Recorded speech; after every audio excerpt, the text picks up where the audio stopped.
In times gone by, one quarreled oft with Guizhong concerning mechanical principles. We each had our ideals, and neither would yield. Under the pretext of a social gathering, one invited the impartial Rex Lapis to judge the quality of our creations. But Rex Lapis declared that Guizhong's obscuro vulpus mechanism was superior. Though one was too proud to acknowledge it, in one's heart, one knew that Guizhong was indeed the superior talent in the mechanical arts. As for the story between Guizhong and Streetward Rambler, that begins with a certain bell. In Guizhong's opinion, while mechanisms were no substitute for human composers, they were yet capable of producing simple but fine melodies. But Streetward Rambler believed music to be an expression of the soul, an emotional enterprise that could never hope to be replicated by machinery. They argued endlessly, until one asked Rex Lapis to intercede. He confiscated the bell and designated it for ceremonial use.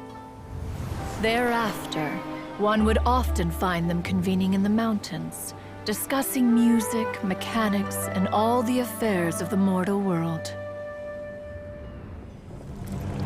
But these good times were not to last. War broke out between the gods, and soon engulfed the Guili Plains. Guizhong was overpowered by the enemy, and fell in battle. When Streetward Rambler and I arrived at the scene at long last, all that remained among the ruins was her lifeless body. After this, at Streetward Rambler's request, Rex Lapis granted her the cleansing bell for safekeeping. To honor our friend's memory, one made a few finishing touches to her ballistic device. Many lantern rites have passed since then. Many greetings and goodbyes. Upon what do you gaze? The Guili Plains? No. It's everything.